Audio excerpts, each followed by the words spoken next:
Hello, Project Search interns. This is Danny Matthews, your instructor.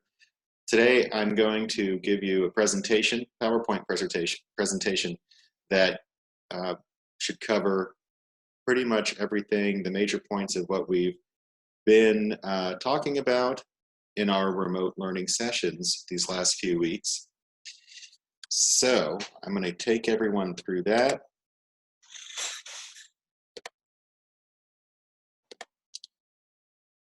Right. So, what have we learned so far? So we talked about the 6 deadly topics, or what you should not talk about at work. And those were religion, politics, romantic relationships, family issues, salary, health. So,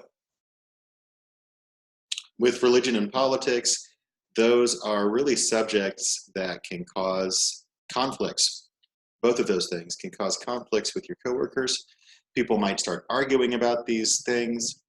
With the religion, you've got to be careful that you aren't talking about your religious faith too much, because it may make people who don't share that faith feel left out.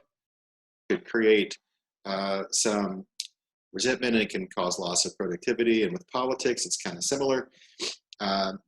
Don't assume that the people around you have the same political opinions as you do. They may have different ones, and they may be just as convinced of their own point of view as you are of yours. And it really can lead to conflict that can take away from everyone's ability to do their jobs. Romantic relationships, that's just considered rude to talk about your personal intimate life. Think about how your partner might feel if they knew you were talking about your intimate details with coworkers. They probably wouldn't like it very much. Nobody wants to hear about it, and it again is distracting. Family issues. You shouldn't share problems your family members might be having when you're at work. So think about how you would feel if you had a family member who was going to their workplace and talking about all the things that you've, let's say, all the problems you've had in life, or all the issues you've had, and just going and sharing all that with people you don't even know. Salary, that can, if you start talking about how much money you make, that can lead to resentment in terms of both you may make more money than a coworker, or you might make less.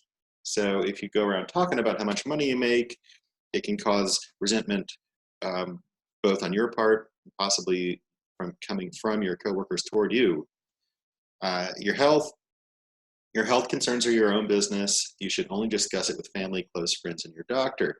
And really the only time that is appropriate to talk at work about your medical issues and things like that is if you have to give some information to your supervisor or HR person or whoever in order to get some time off, say to get a procedure done or go to an appointment or something like that. Otherwise, you don't need to tell people at work about your health concerns.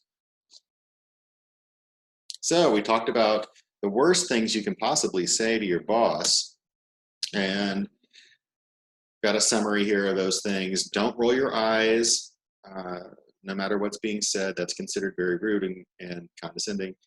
Do not make comments or ask questions about when your boss might retire. If your supervisor gives you an assignment, don't complain about it. Do not make statements that indicate you don't believe in or understand why the company does certain things. Instead, ask for clarification if you don't understand an assignment. So that kind of goes for both the last two, as far as if you don't understand something, or you think it's puzzling for you or troubling, instead of just saying, "Get it, why are we doing this?" try to ask specific questions about the situation, and so that it can be known that you really do want to learn how to do things better.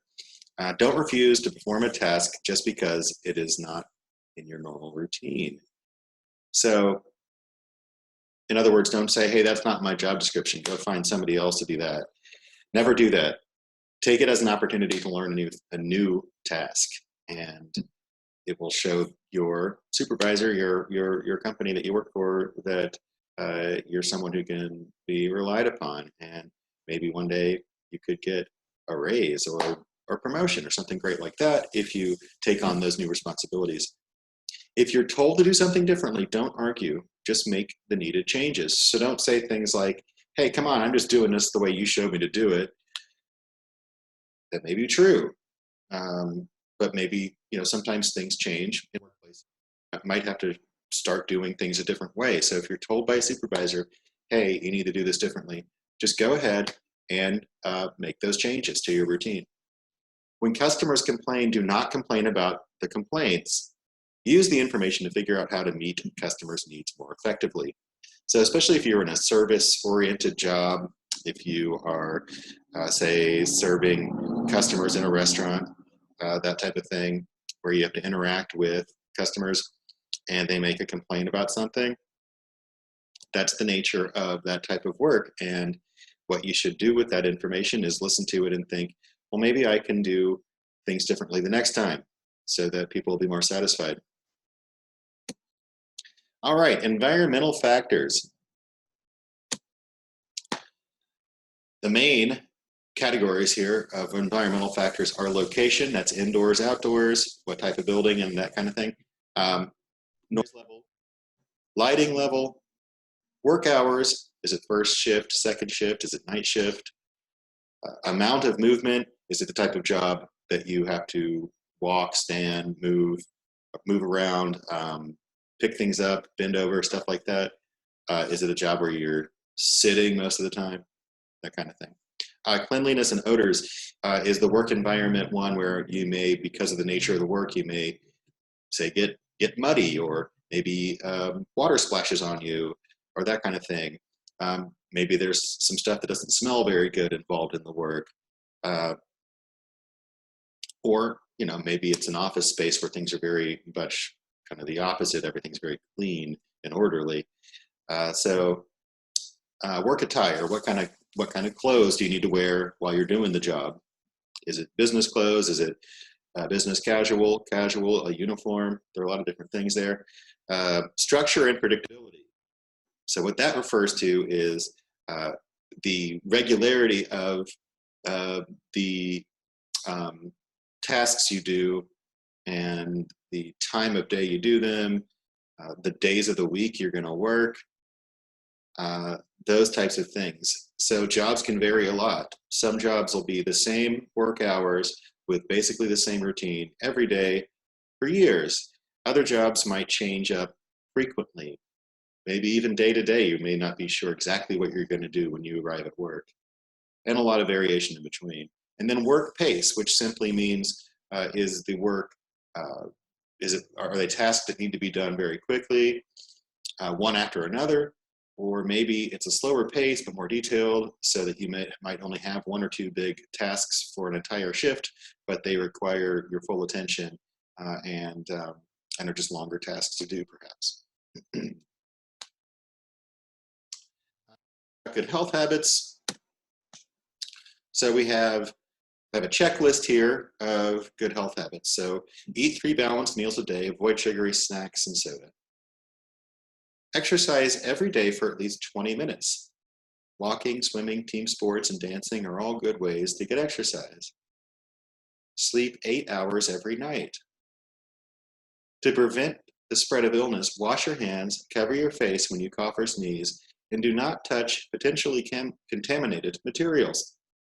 So when I say contaminated materials, that just means anything that may have bodily fluids in it. So for example, if you were doing your internship at UTMC and you see what looks like maybe a used tissue on the floor, don't touch it. Definitely not with your bare hands. Use, say, a broom and dustpan to pick that up. Don't touch anything that might have somebody's bodily fluid in it, because it could have contaminated in a way that you could get sick. All right, clean your body, brush your teeth, wear the right clothes for the weather, and use sunscreen. Those are all really good things to do every day. The sunscreen, certainly you're going to need to do if you're going to be spending any significant amount of time outside. So if you have tasks to do and you end up outdoors doing them, then definitely have the sunscreen on. If you're just going outside to have fun, put on the sunscreen. Brushing your teeth and taking a shower or bath, those are definitely everyday things. Make sure that you're wearing clothes that are going to be comfortable for whatever the weather conditions. Wear a seatbelt in the car, wear a helmet when biking or skating, wear a life vest when you're on a boat. And be nice to people. That actually is very good for your health. If you're nice to others, generally speaking, be pretty nice to you back, and they're gonna, it's a good way to make friends and really have people around who are going to want to be helpful toward you. All right, we also talked about emergency codes. And so the top three are at the top of the list. So you have blue for cardiac arrest, green for violent person, and red for fire. Those are the ones you're going to hear the most often at the medical center.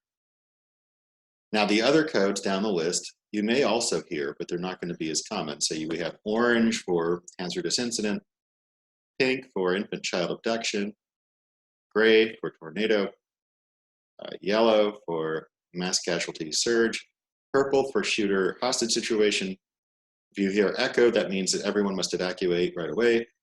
Code key means the opposite, you have to decide until it's cleared. And then the code 5 is similar to code blue in that it's about a cardiac arrest situation, but in this case, the person who needs medical attention is an infant or child. Okay, and then finally, we spent time talking about hand washing and hand washing techniques. So, what were the important times when you wash your hands? So we have before you eat, after using the restroom, after blowing your nose, and before donning and after doffing PPE, meaning if you need to put on gloves to do a task, disposable or surgical gloves to, say, clean a hospital room, you need to wash your hands before you put those gloves on. And then when you're done with the gloves and you take them off, wash your hands again. And really, any type of PPE taking off, wash your hands after you've used it, before you put it on and after you use it.